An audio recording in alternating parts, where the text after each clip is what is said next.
Change today. Create tomorrow. Lotte.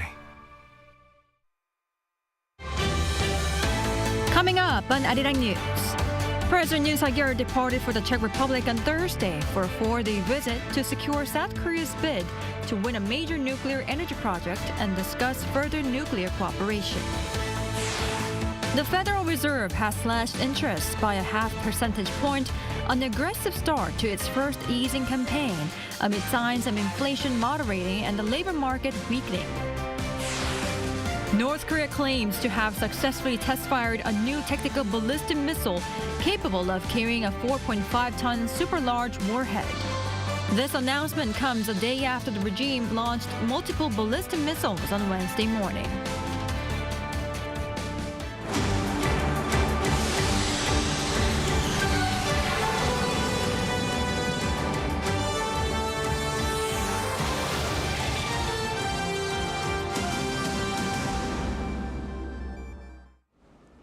Thank you for joining us on Arirang News. I'm Kim Keon Hee. We start with President Yoon's departure for the Czech Republic earlier today for nuclear power cooperation with that country. He will be focusing on closing the deal for a major nuclear power plant project in Dukovany. Our top office correspondent Kim Do-yeon reports. Seeking to help close a deal between Korea hydro and nuclear power and the Czech Republic, President Yoon embarked on a visit to the European country on Thursday. This trip comes as this past July, the Czech government chose Korea hydro and nuclear power as the preferred bidder to build 2 nuclear power units in Dukovany, a project worth 24 trillion Korean won, or about 17.3 billion US dollars. However, there have been appeals against the Czech government's decision by the two sides also competing for the project, U.S. company Westinghouse and France's Électricité de France. Westinghouse claims the Korean company doesn't have the license to use a nuclear power tech owned by the U.S. firm, while EDF claims the selection process wasn't transparent. To this, President Yoon said in a written interview with Reuters published Thursday morning that, quote, there is no need to worry and that his confidence any obstacles can be overcome. He added Seoul and Washington were creating an amicable atmosphere among businesses in the nuclear energy sector to close out the differences. As for the summit, the top office also said the trip will serve as a means to establish a nuclear power alliance between South Korea and the Czech Republic.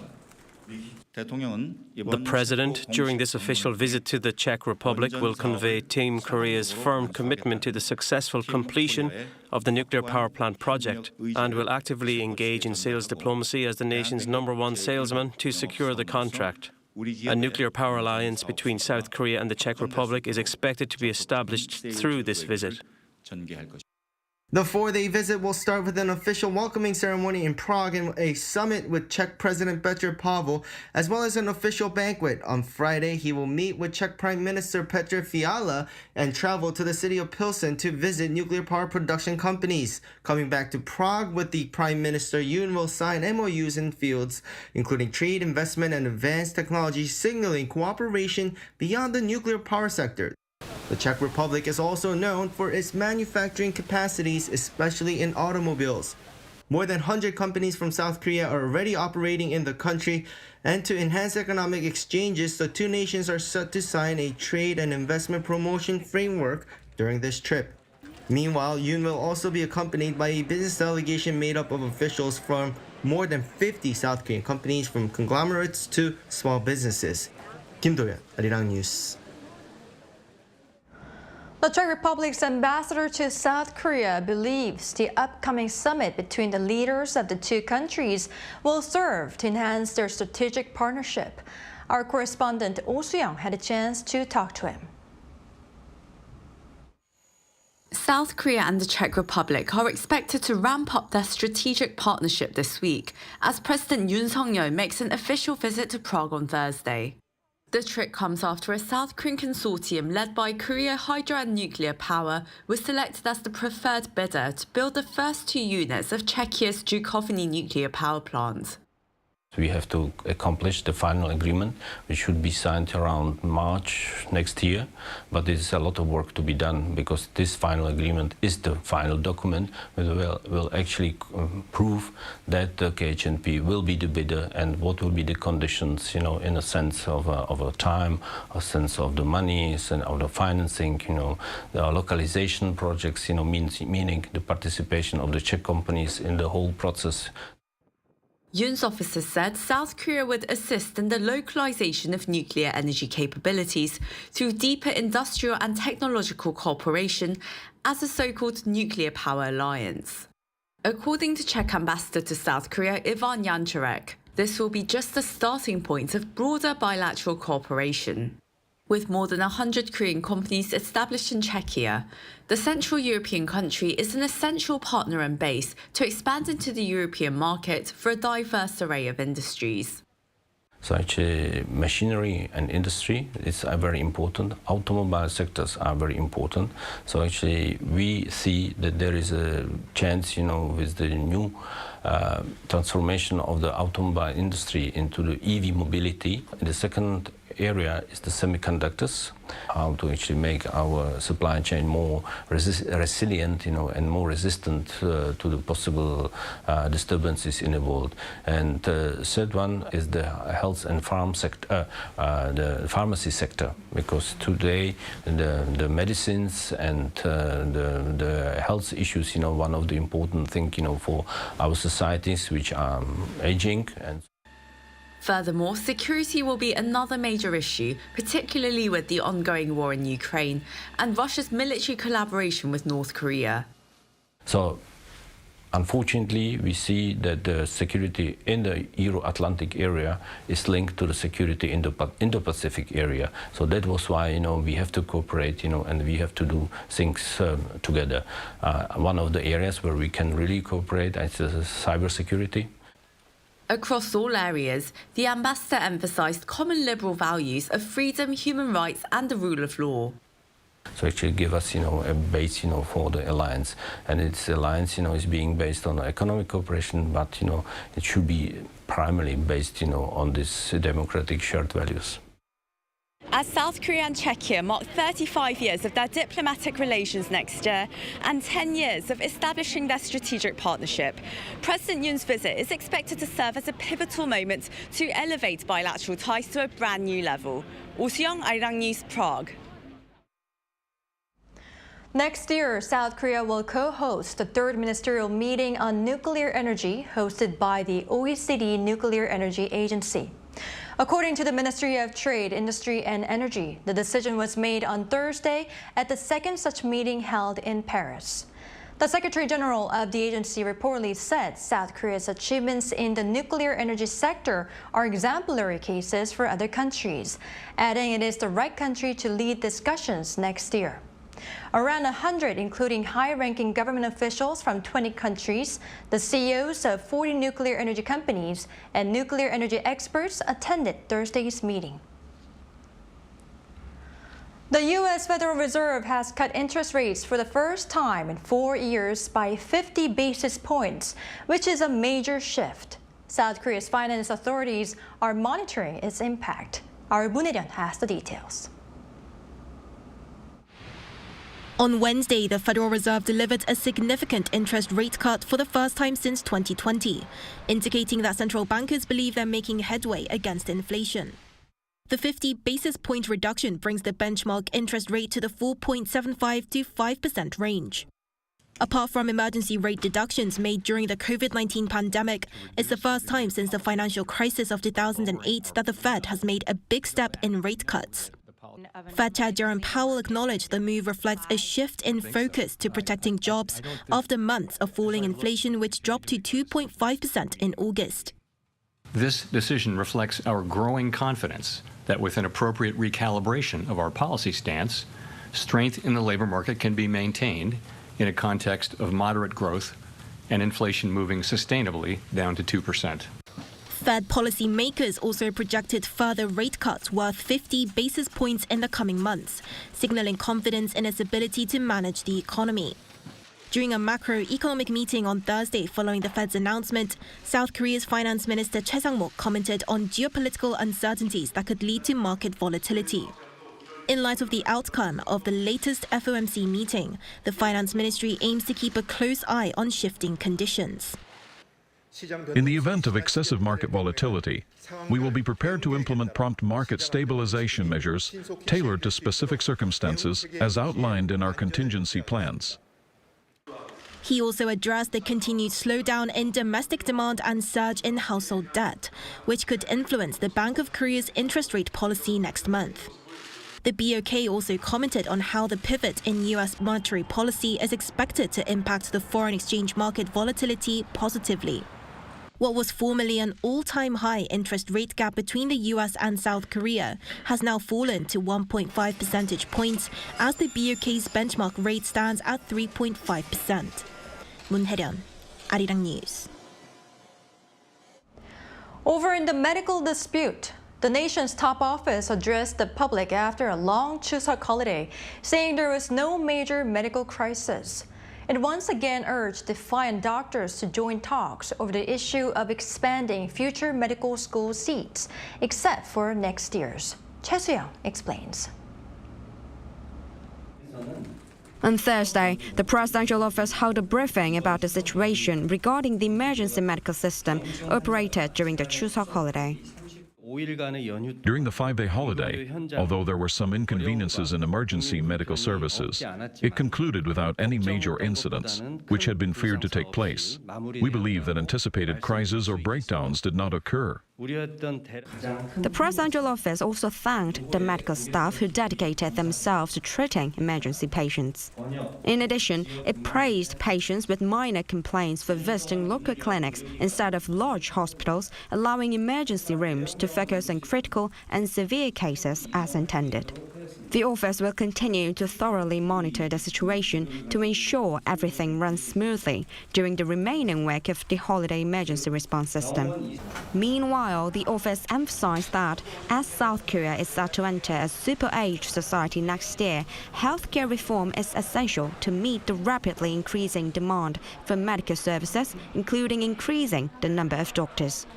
It reported that about 40% of medical residents have returned to the field, including around 1,000 residents currently working and about 3,000 employed in other medical institutions.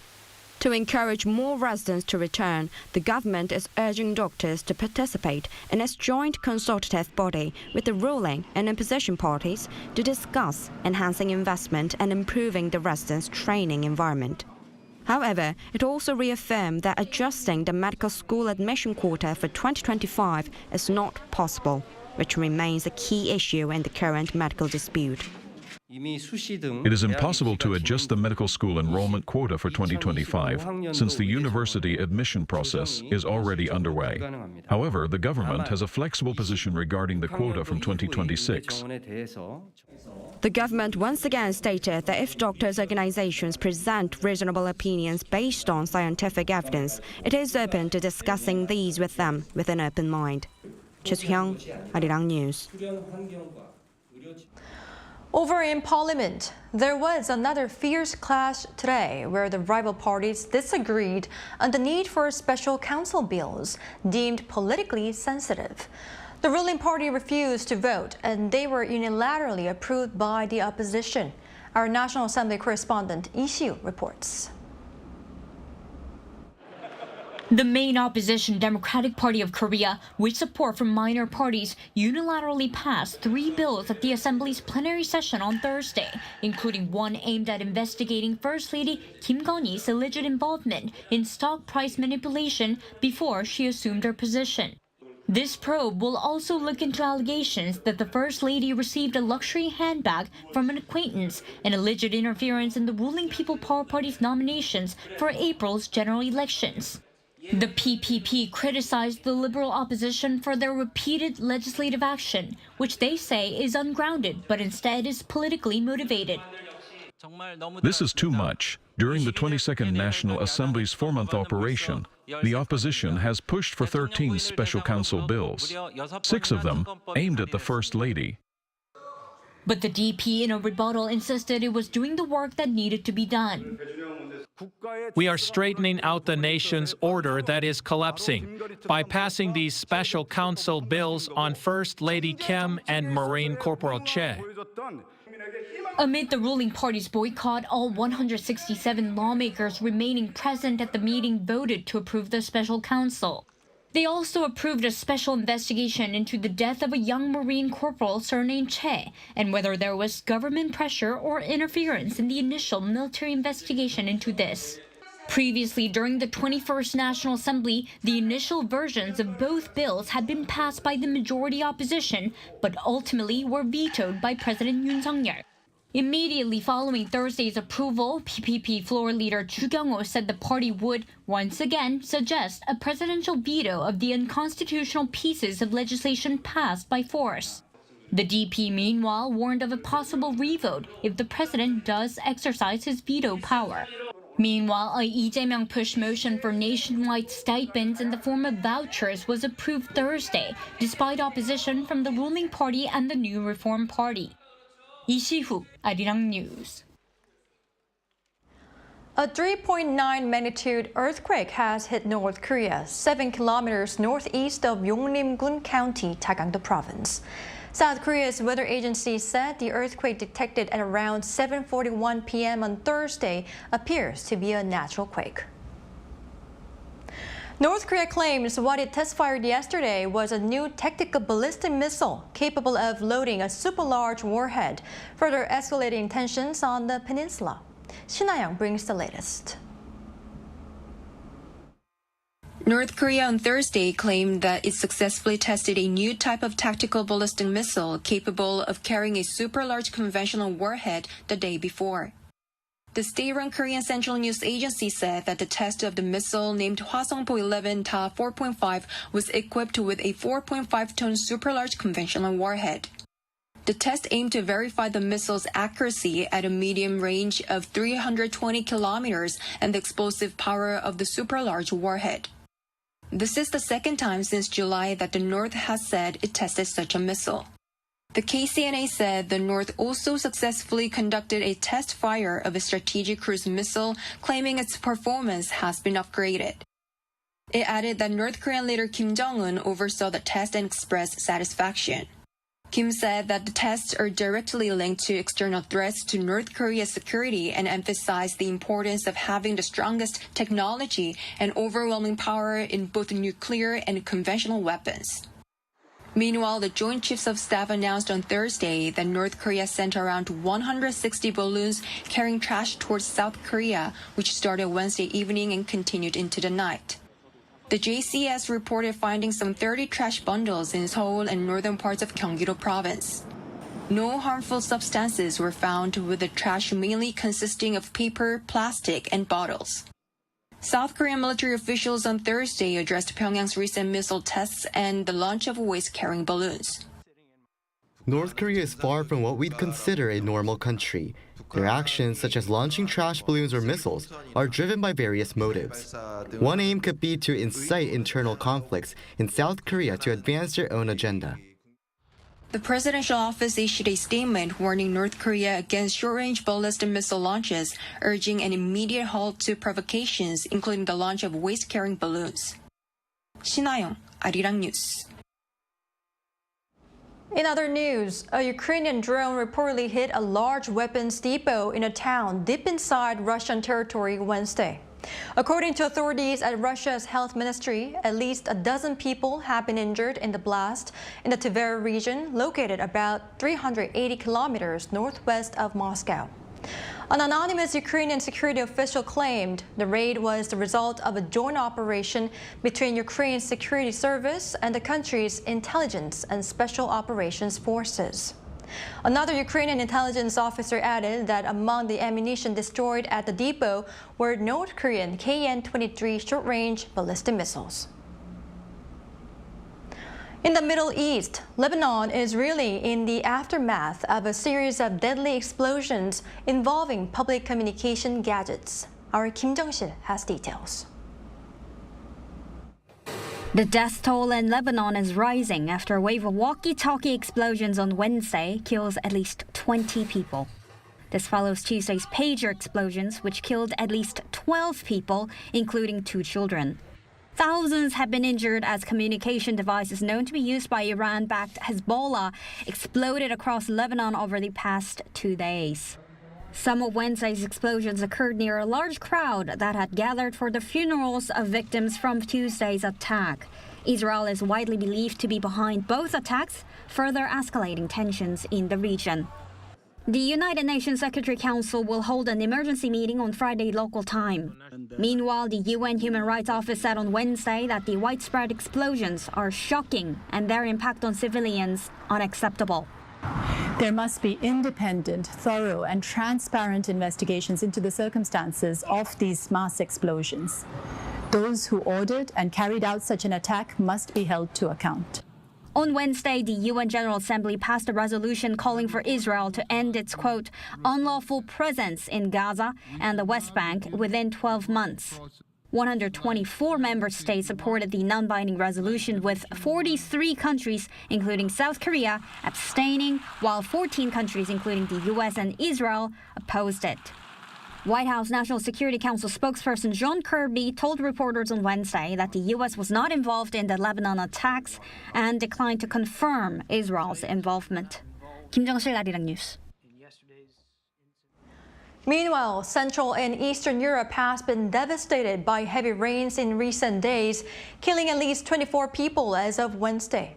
The AFP reported Thursday that 5 people were killed each in Austria and the Czech Republic, as well as 7 each in Poland and Romania. The leaders of the 4 flood-hit countries are meeting in Poland on Thursday to discuss the possibilities of European financial aid. European Union head Ursula von der Leyen is meeting the leaders in Poland as well in the afternoon. Central Europe has witnessed the worst floods in at least 2 decades in the past week.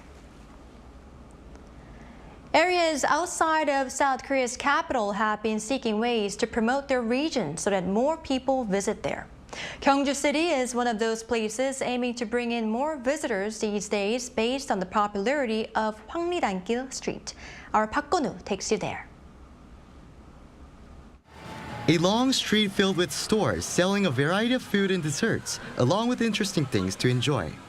This part of Gyeongju in southeastern South Korea is Hwangridan-gil, a combination of the neighborhood Hwangnam-dong and the popular street Gyeongridan-gil in Itaewon, Seoul. Streets full of fun content in Korea are named like this, and among them, Hwangridan-gil is considered one of the most successful cases. The area attracted some 13 million visitors just last year, thanks to its unique cultural content blended with the Korean traditional and historical sites nearby. Apart from the historical sites, visitors can also relax at Hanok-style buildings, get souvenirs at gift shops, and try localized food and snacks like shibon bread, a type of bread that resembles the Korean penny. I came here because it's a hot spot and especially to try this shibon bread. The view around here is beautiful, especially as the buildings are low due to the historical sites nearby. As you can see, Hwangridan-gil is a popular tourist spot. But these days, it's also a popular site for companies training their new employees.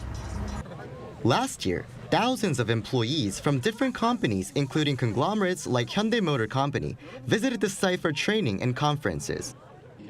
We thought training new employees here at one of the symbolic places of Korean history would be good. They can go around and do some networking at this hotspot. And the local economy is seeing a boost as these companies cooperate with local restaurants and cafes. They are a big help as we are now seeing better sales even on weekdays. Small businesses have been struggling since COVID-19. The cafe owner also said he hopes more foreigners will visit Hwangridan-gil, especially during the Asia-Pacific Economic Cooperation Summit in Gyeongju next year. And as Gyeongju aims to bring in a total of 19 million visitors this year and potentially more next year, more vitality is expected to be seen in the city down the road. Park Go-nu, Arirang News, Gyeongju.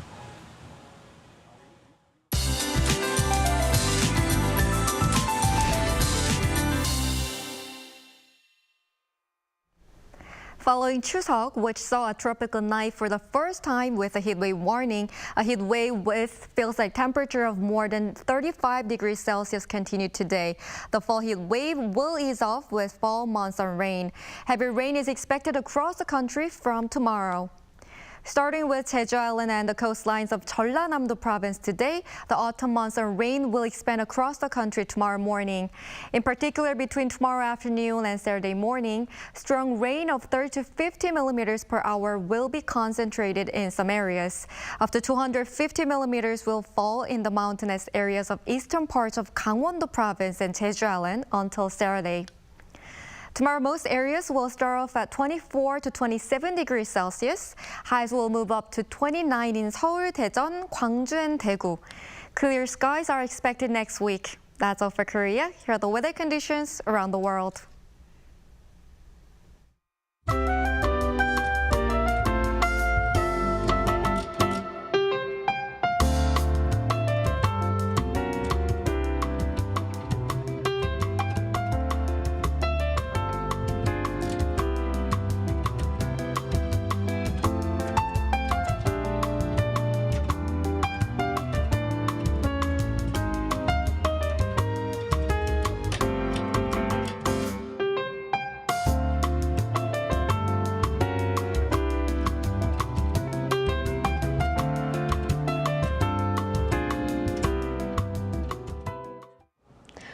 That's all we have for today. Before we wrap up, there's a special announcement to make. Just a few hours ago, Arirang TV conducted an exclusive interview with the President of the Czech Republic, Petr Pavel. The full version of the interview will air on Friday at 6:30 a.m. Korea time on Arirang TV. So stay tuned. Until then, goodbye.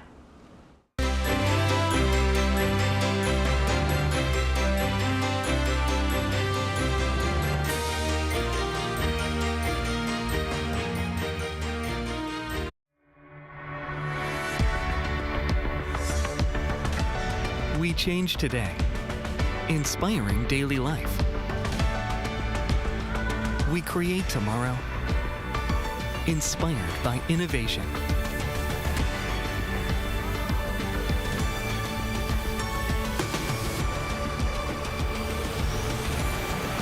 Change today, create tomorrow. Lotte.